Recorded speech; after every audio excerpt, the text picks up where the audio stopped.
Hello friends, good morning. आप सभी लोग अच्छे होंगे, ऐसी मैं आशा कर सकता हूँ। आज हम समझने वाले हैं वर्ब। देखो, वर्ब क्या होता है। वर्ब को आप हिंदी में बोलते हैं क्रिया। क्या बोलते हैं? क्रिया। ठीक, यानी काम। ठीक, लेकिन वर्ब क्या होती हैं? वर्ब वो वर्ड्स होती हैं जो किसी स्टेट को दिखाएं या फिर किसी एक्शन को दिखाएं। किसी स्टेट या फिर किसी एक्शन को दिखाने वाले वर्ड्स को हम वर्ब कहते हैं। किसी स्टेट्स और किसी एक्शन। अब आप कहेंगे सर ये स्टेट क्या होता है? एक्शन तो हमने सुना है। एक्शन मतलब जैसे खाना, पीना, खेलना, पढ़ना, दौड़ना, नाचना, यानी जिनसे हमें किसी एक्शन का पता चल रहा है वो उनको हम वर्ब बोलते हैं। हमने अभी तक वही पढ़ा है। लेकिन अब हम समझेंगे स्टेट क्या होता है। स्टेट, देखो, स्टेट का मतलब होता है कि आपकी पोजीशन क्या है। पोजीशन, ठीक है।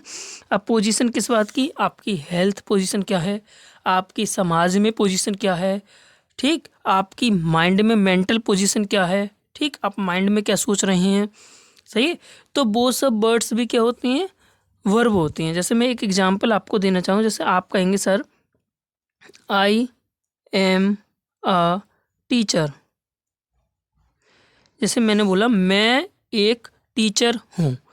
अब मैं एक टीचर हूँ, इस पूरे टेंस में मैं आपको बोलूँ कि बताइए वर्ब कौन सा है, तो क्या आप मुझे बता सकते हैं वर्ब कौन सा है? देखो, आई सब्जेक्ट हो गया, अ टीचर ये क्या है? ये मेरा पोजीशन बता रहा है। ठीक है, ये मेरे समाज में स्थिति बता रहा है, यानी कि मैं लोगों के बीच में किस पद पर हूँ। ठीक, तो मैं कह रहा हूँ मैं एक टीचर हूँ। तो ये हूँ यानी एम जो है ये मेरे स्टेट को दिखा रहा है। ठीक, मेरी अवस्था को दिखा रहा है, मेरी पोजीशन बता रहा है। ठीक है, तो ये स्टेटिव वर्ब कहलाती है। सही है। ठीक, क्योंकि ये स्टेट है ना, तो ये भी वर्ब के अंदर आएगी। आगे मैं बोल दूँ ही वॉज इल, वह बीमार था। तो वह बीमार था, ये उसकी हेल्थ प्रॉब्लम बता रहा है। ठीक है, तो वॉज यानी बीमार था, ये वॉज भी क्या हो गया? स्टेट वर्ब हो गया। वहीं मैं कहूँ he is eating a mango, वह एक आम खाता है। अब देखो, अब यहाँ पे इज़ अलग है, यहाँ पे ईटिंग भी है। ही सब्जेक्ट हो गया। ठीक है, इज़ वर्ब, इज़ भी हमने वर्ब समझा, अभी समझना जरा। इज़ भी वर्ब है और ईटिंग मतलब खा रहा है, ये भी वर्ब है। ठीक, और मैंगो, मैंगो ये ऑब्जेक्ट है। तो देखो, ईटिंग मतलब खा रहा है, ये कोई एक्शन कर रहा है। ठीक है, ये एक्शन कर रहा है। और ये जो इज़ है ये यहाँ पे हेल्पिंग वर्ब है। क्या है? Helping verb. और जो ईटिंग है ये क्या है? ये मेन वर्ब है। ठीक है, ये क्या है? मेन वर्ब है। ठीक है, ये हेल्पिंग वर्ब है और ये मेन वर्ब है। टाइप्स ऑफ वर्ब, हम देखो वर्ब कितने प्रकार की होती है। सबसे पहले हम ये समझेंगे, वर्ब को हम कई वे में हम डिवाइड करते हैं, कई तरीके से हम बांटते हैं। तो पहला तरीका जो है हमारा, वो हमने टेंस को देख करके, अभी मैंने जो एग्जांपल बताया उसके देख करके हम बांट रहे हैं, जिसमें कि एक होती है हेल्पिंग वर्ब और एक होती है मेन वर्ब। एक हेल्पिंग वर्ब, एक मेन वर्ब। हेल्पिंग वर्ब जो होती है वो मेन वर्ब को हेल्प करती है। क्या करती है? हेल्प करती है। ठीक, हेल्प्स द मेन वर्ब। ठीक है, हेल्पिंग वर्ब हो भी सकती है, नहीं भी हो सकती है। हेल्पिंग वर्ब हो भी सकती है, नहीं भी हो सकती है, यानी मे और मे नॉट। ठीक है, मे एंड मे नॉट हो भी सकती है, ये नहीं भी हो सकती है। जितनी भी हेल्पिंग वर्ब्स होती हैं वो कम्स बिफोर मेन वर्ब, यानी मेन वर्ब से पहले आती है।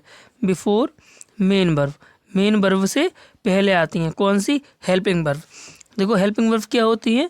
जो मेन वर्ब को मदद करे। ठीक है, जैसे he is eating a mango, वह आम खाता है। ठीक, आम खा रहा है, ये तो एक्शन हो गया। लेकिन जो इज़ थी यहाँ पे, जो टेंस बता रही थी, जो एक्शन का टाइम बता रहा था, वो क्या? वो हेल्पिंग वर्ब। ठीक है, इसने हेल्प करा ईटिंग में। ठीक, मे और मे नॉट मतलब अब यहाँ पे नहीं भी आ सकता है, वो टेंस हो सकता था ही ईट्स अ मैंगो। ठीक है, और before main verb, main verb से पहले आता है।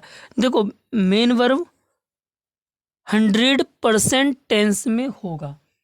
मेन वर्ब क्या होगा? 100% टेंस में होगा। ये किसी वर्क को करता हुआ दिखाई देगा। मेन वर्ब क्या होगा? किसी वर्क या किसी स्पेसिफिक वर्क के लिए आएगा।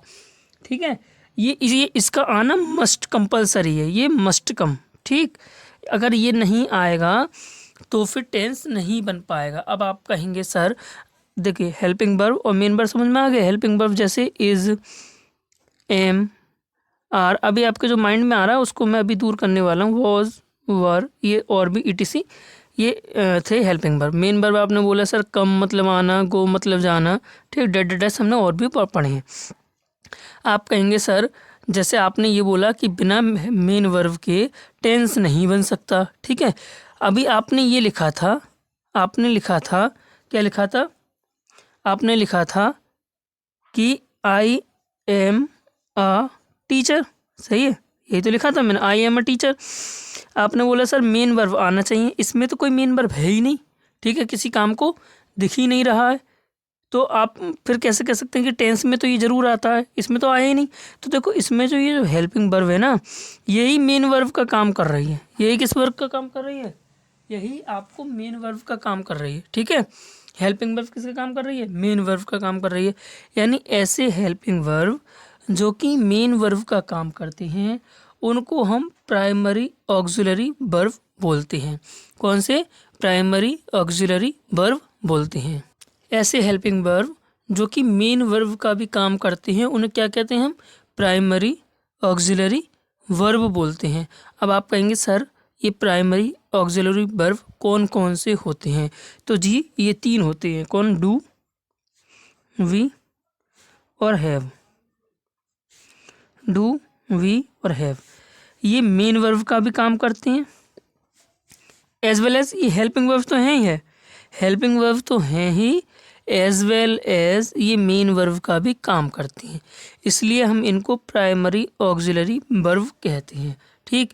ऐसे, अच्छा अब ऐसे हेल्पिंग वर्ब जो कि मेन वर्ब का काम नहीं करते उनको हम क्या कहते हैं, तो उनको हम मॉडल्स कहते हैं। क्या कहते हैं, मॉडल्स कहते हैं। क्या कहते हैं, मॉडल्स कहते हैं। जैसे जैसे आप कहेंगे जैसे कैन, कुड, मे, माइट, ठीक, विल, सेल, ETC, ठीक है, और भी बहुत सारे होते हैं, सही है। अब मॉडल्स भी 2 तरीके के होते हैं, जो वो जब मॉडल आएगा तो हम उसे मॉडल में कंप्लीट आपको मॉडल पढ़ाया जाएगा। अभी पहले मैंने सिर्फ आपको वर्ब को एक तरीके से बांटा, कौन कौन से रिवाइज करो दोबारा, helping verb and main verb, ठीक। हेल्पिंग वर्ब हेल्प करता है मेन वर्ब को, हमेशा मेन वर्ब से पहले आता है, ये हो भी सकता है या नहीं भी हो सकता। दूसरा मेन वर्ब बताया, मेन वर्ब टेंस में 100% आएगा, इसके बिना टेंस नहीं बन सकता, ठीक। इससे भी पहले मैंने आपको बताया था कि वर्ब 2 प्रकार की होती हैं, एक स्टेटिव और एक एक्शन वाली, सही है। एक यानी वर्ब, कुछ वर्ब्स ऐसे होते हैं जो स्टेट्स बताते हैं और कुछ ऐसे जो कि स्टेट्स एक्शन बताते हैं, ओके। फिर हेल्पिंग वर्ब को भी 2 बार डिवाइड करा है 2 पार्ट्स में, प्राइमरी ऑक्सिलरी वर्ब और मॉडल्स।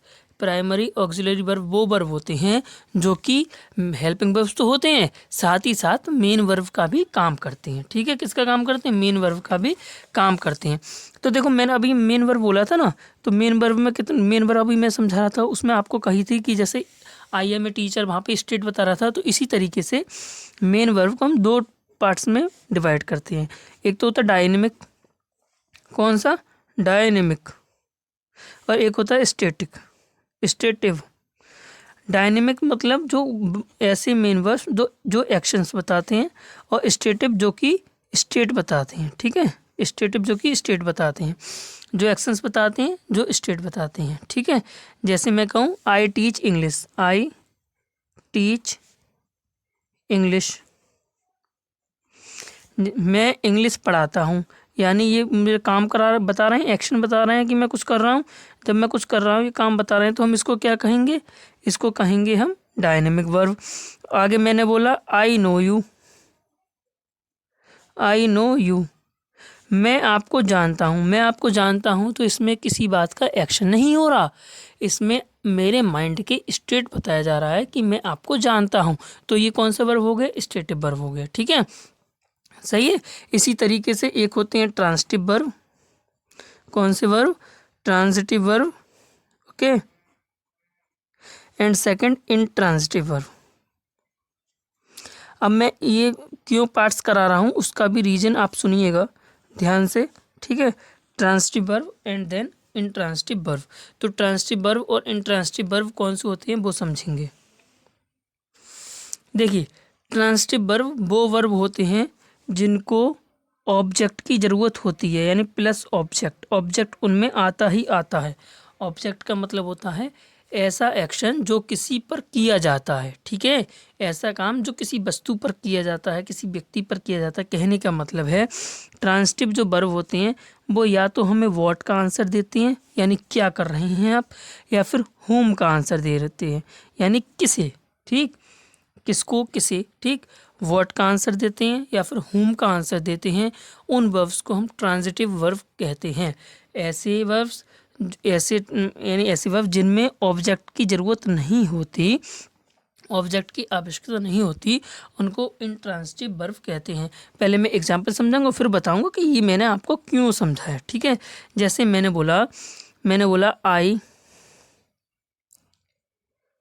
Completed the work. देखो आई मतलब मैंने यानी मैं, और कंप्लीटेड मतलब पूरा कर लिया, द वर्क यानी काम को। अब कंप्लीटेड यहाँ पे क्या है, कंप्लीटेड वर्ब है, ठीक है। पहले तो आप ये समझो वर्ब है, मैंने बोला आई कंप्लीटेड, आप कहेंगे सर ये तो समझ में आया यू कंप्लीटेड, लेकिन व्हाट, आपने क्या पूरा कर लिया, कंप्लीट तो कर लिया लेकिन आपने क्या पूरा कर लिया, तो मैं बोलूँगा आई कंप्लीटेड द वर्क, यानी आपने क्या पूरा किया, काम पूरा किया, ठीक है। क्या पूरा किया, काम पूरा किया। तो यहाँ पे ये वर्ड अगर मैं सिर्फ इतना बोलता आई कंप्लीटेड तो कि ये टेंस कंप्लीट था, नहीं था, ठीक है, इसका कोई मीनिंग सार्थक नहीं निकल रहा था, इसलिए ये ट्रांजिटिव वर्ब हैं। ऐसे वर्ब्स जिनमें ऑब्जेक्ट की ज़रूरत होती है उनको हम ट्रांजिटिव वर्ब कहते हैं। अगला एग्जांपल समझिए, जैसे मैं कहूँ ही गेव अ पेन, यानी उसने एक पेन दिया। अब मैं सिर्फ इतना बोलूँ ही गेव, उसने दिया, तो आप बोलेंगे क्या दिया, ठीक है, क्या दिया, किसको दिया, यानी क्या या फिर किसको, जो वर्ब सवाल खड़ा कर दे क्या या फिर किसको का, वो वर्ब्स होते हैं ट्रांजिटिव, ठीक है। जो वर्ब क्या और किसको का सवाल नहीं खड़ा करती हैं वो होते हैं इंट्रांजिटिव। तो ही गेव अ पेन, उसने एक क्या दिया, पेन दिया, ठीक है, ये भी वर्ड का आंसर देना है। अब इंट्रांजिटिव समझो, जैसे मैं कहूँ वर्ड्स फ्लाई, यानी चिड़िया उड़ गई या फिर पक्षी उड़ गए, ठीक है, या उड़ते हैं, सही है, फ्लाई है ना, हाँ, तो चिड़िया उड़ती हैं। अब चिड़िया उड़ती हैं तो ये तो इसमें आ नहीं रहा कि चिड़िया क्या उड़ती हैं, कि चिड़िया किसको उड़ती हैं, ठीक है, ये तो आ नहीं रहा ना, इसका तो सवाल खड़ा ही ना हो रहा। चिड़िया उड़ती हैं, हाँ कंप्लीट हो गया, चिड़िया उड़ती हैं, सही है। अब आगे आप कुछ भी लिख सकती हैं, आप कह सकती हैं इन द स्काई, आकाश में उड़ती हैं, ठीक है, तो वो तो अलग बात है। लेकिन अगर सिर्फ मैं इतना बोलूँ वर्ड्स फ्लाई, तो ये भी कंप्लीट सेंस निकाल रहा है। जब ये कंप्लीट सेंस निकाल रहा है तो इसमें कोई ऑब्जेक्ट की ज़रूरत हुई नहीं हुई, सही है। तो ये कौन सी वर्ब कहलाएगी, ये कहलाएगी इंट्रांजिटिव वर्ब। कौन सी वर्ब, इंट्रांजिटिव वर्ब, ठीक है। अब देखो ट्रांजिटिव और इंट्रांजिटिव वर्ब मैंने आपको क्यों समझाया, आप और हम अभी आगे समझेंगे पैसिव वॉइस। क्या समझेंगे हम, पैसिव वॉइस। क्या आप मुझे बता सकते हैं पैसिव वॉइस किन सेंटेंस का बनता है, किन टेंस का बनता है, ठीक है। तो पैसिव वॉइस सिर्फ उन्हीं टेंस का बनता है जिनमें की ट्रांजिटिव वर्ब होती हैं, ठीक है, जिनमें की ट्रांजिटिव वर्ब होती हैं। क्योंकि हम पैसिव वॉइस में क्या करते हैं, क्योंकि हम पैसिव वॉइस में ऑब्जेक्ट को सब्जेक्ट की जगह लिखते हैं और सब्जेक्ट को ऑब्जेक्ट की जगह लिखते हैं बाई लगा के, सही है। अब जब ऑब्जेक्ट होगा तभी तो पैसिव वॉइस आप बना लेंगे, जब ऑब्जेक्ट है ही नहीं तो पैसिव वॉइस कैसे बना लेंगे। जैसे मैं एक आपको एग्जांपल देता हूँ और आप ज़रा मुझे बताना आप इसका पैसिव वॉइस बना सकती हैं या फिर नहीं बना सकती हैं। जैसे मैंने बोला राम गो टू स्कूल, मैंने बोला राम गो टू स्कूल, ठीक, राम स्कूल जाता है। अब आप बताइए क्या आप इसका पैसिव वॉइस बना सकते हैं, सोचिए, क्या आप इसका पैसिव वॉइस बना सकते हैं। देखो क्या आप स्कूल को ऑब्जेक्ट कर सकते हैं, नहीं, सही है, इस स्कूल को ऑब्जेक्ट नहीं कर सकते। स्कूल ये जो गो है ये ट्रांजिटिव वर्ब नहीं है, ये किसका, ये व्हाट या फिर हुम का आंसर नहीं दे रहा। राम कहाँ जाता है, ये इसका आंसर दे रहा। राम गो, तो राम कहाँ जाता है, तो राम स्कूल जाता है, यानी वेयर का आंसर दे रहा है। ठीक है, वेयर का आंसर दे रहा, व्हाट का नहीं दे रहा है। राम किया जाता है ये नहीं बोला। ठीक, अगर ये व्हाट या फिर होम का आंसर नहीं दे रहा तो ये टू स्कूल क्या है, ये सब्जेक्ट कॉम्प्लीमेंट है, सब्जेक्ट कॉम्प्लीमेंट है। यानी ऐसे वर्ड्स जो कि टेंस को कंप्लीट करती हैं, यानी सब्जेक्ट की बात को कंप्लीट करती हैं, उन्हें सब्जेक्ट कॉम्प्लीमेंट बोला जाता है। ये सब्जेक्ट कॉम्प्लीमेंट है, ना कि ट्रांसिटिव वर्ब है। अगर ये गो ट्रांसिटिव वर्ब नहीं है तो हम इसका पैसिव वॉइस नहीं बना सकते, पैसिव वॉइस नहीं बना सकते। अंडरस्टैंड। आई होप आपको ये इतना टॉपिक समझ में आया हो तो फिर मैं आगे चल रहा हूँ। ठीक है, तो फ्रेंड्स अब हम आगे चलते हैं और आगे हम समझेंगे वर्ब की फॉर्म्स। ठीक है, फॉर्म ऑफ वर्ब्स। तो देखो फॉर्म ऑफ वर्ब्स कई तरीके से हम बनाते हैं। कितनी होती हैं, एक तो V1 यानी first form, V2 second form, V3 third form होती है। ठीक है, सही है। अब देखो बहुत सी फॉर्म्स ऐसी होती हैं जो कि सेम होती हैं। ठीक है, सेम, जैसे मैं कहूँ कट, अगर कट मतलब काटना, इसकी फर्स्ट फॉर्म है तो सेकंड फॉर्म क्या होगी, वो भी कट, और थर्ड फॉर्म वो भी कट। इसी प्रकार पुट, सही है, ये आपको लर्न करनी पड़ेंगी। ठीक, कुछ फॉर्म ऐसी होती हैं जिनका दो फॉर्म सेम होती हैं, एक अलग होता है, जैसे सिट, सेट। ठीक, कुछ फॉर्म ऐसी होती हैं जिनकी तीनों ही अलग हो, जैसे सी, सा, सीन। ठीक है, सी, सा, सीन। अब कुछ फॉर्म्स ऐसी होती हैं जिनमें हम ईडी लगा लेते हैं, तो हमें ईडी वाले को देखना है किसके साथ ईडी लगाते हैं, किसके साथ ईडी नहीं लगाते। तो एक नोट पॉइंट करके लिख लेना। देखो जब भी बाई से पहले कोई वॉवल आता है, वॉल, ठीक है, क्या आता है, कोई वॉल आता है, यानी AEIOU आता है, और फिर हम उसको सेकंड फॉर्म या फिर थर्ड फॉर्म में कन्वर्ट करें तो उसके साथ हम ईडी जोड़ देते हैं। जब ईडी जोड़ेंगे तो वो सेकंड फॉर्म और थर्ड फॉर्म बन जाती है। जैसे प्ले, इसमें क्या लिखेंगे, ईडी, तो क्या हो जाएगा, ये प्लेड। ठीक है, क्या हो जाएगा, प्लेड। ओके, लेकिन अगर वाई से पहले कोई कांस्टेंट आता है, ठीक, कोई कॉन्सोनेंट आता है, तो कॉन्सोनेंट आने पर क्या होता है, ये वाई हट करके IE में बदल जाता है, फिर डी लगा देते हैं। ठीक, फिर ये बन जाता है सेकंड फॉर्म या फिर थर्ड फॉर्म। जैसे कैरी, तो कैरी को अगर हम सेकंड फॉर्म में थर्ड फॉर्म बनाएंगे तो क्या लिखेंगे, कैरीड। ठीक, IED लगाएंगे, ये सेकंड फॉर्म, यही थर्ड फॉर्म। सही है। तो ऐसी कुछ फॉर्म्स होती हैं जो आपके पास होंगी भी, आपके पास बुक होगी, किसी भी बुक में से या फिर कहीं से भी आप लिख सकते हैं। अगर आपके पास वो फॉर्म नहीं है तो आप मुझे बता देना, मैं रजिस्टर पर लिख करके फिर आपको फ़ोटो जो मतलब अगली वीडियो में स्क्रीनशॉट दे दूँगा। ठीक है, ताकि आप जो है उसको लर्न कर सकें। ठीक है, आई होप आपको ये बात समझ में आई होगी। आप समझिए आगे कुछ होती हैं कन्फ्यूजिंग वर्ब्स। कौन सी वर्ब्स, कन्फ्यूजिंग वर्ब्स। हम कन्फ्यूजिंग वर्ब्स समझेंगे क्योंकि कन्फ्यूजिंग वर्ब्स से, देखिए समझिए, अब समझिए कन्फ्यूजिंग वर्ब्स क्या होती हैं। कन्फ्यूजिंग वर्ब्स का मतलब है कि आपको वर्ब्स लगेंगी एक जैसी, लेकिन उनका मीनिंग चेंज होगा। कहीं वो नाउन बन जाएंगी, कहीं पे वो एडजेक्टिव बन जाएंगी। ठीक, जैसे मैं आपको एक समझाता हूँ। ठीक है, जैसे फॉल मतलब क्या होता है, फॉल मतलब होता है गिरना। क्या होता है, गिरना। ठीक, इसकी सेकंड फॉर्म फेल और थर्ड फॉर्म फॉलन, यानी फॉल, फेल, फॉलन। ठीक, ये फर्स्ट फॉर्म थी, ये सेकंड फॉर्म थी, ये थर्ड फॉर्म थी, ये है गिरना। वहीं अगर हम गिराने की बात करें तो गिराने में फर्स्ट फॉर्म क्या होती है, गिराने में फर्स्ट फॉर्म होती है फेल। फेल का मतलब क्या होता है, गिराना। देखिए समझिए, यहाँ पे फॉल की सेकंड फॉर्म है फेल, ठीक, जिसका अर्थ है गिरना। लेकिन अगर गिराने की बात करी जा रही है, ठीक है, गिराने की, किसी के द्वारा गिराने की बात करी जा रही है, तो जो फेल है वो फर्स्ट फॉर्म बन गई और उसकी सेकंड फॉर्म क्या हो जाएगी, फिर फेल्ड, और थर्ड फॉर्म भी फेल्ड।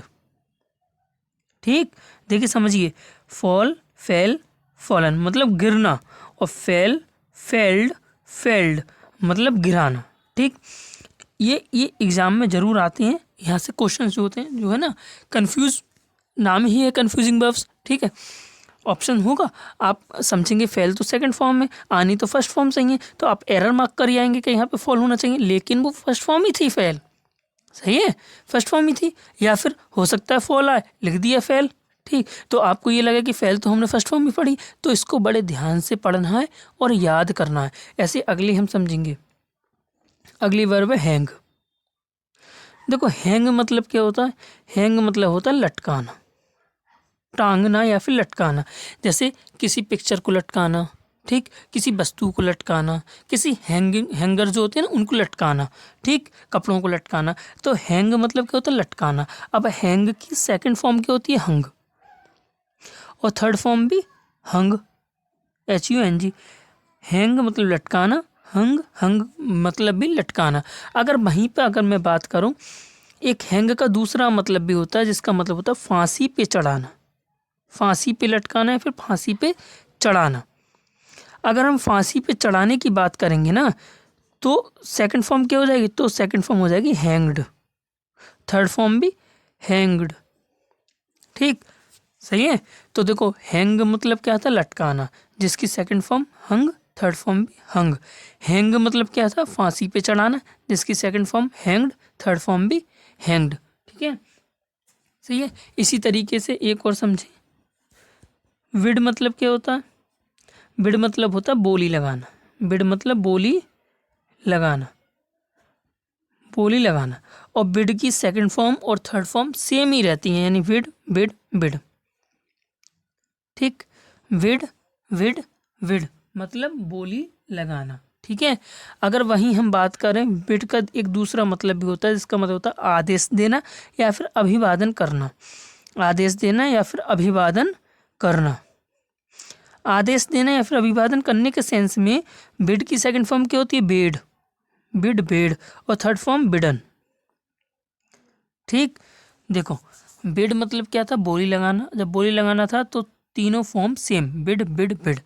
और बिड का मतलब अगर अभिवादन करना है तो विड, वेड एंड बिडन, ठीक है, विड, वेड, विडन। आई होप आपको ये चीज़ें समझ में आई होंगी।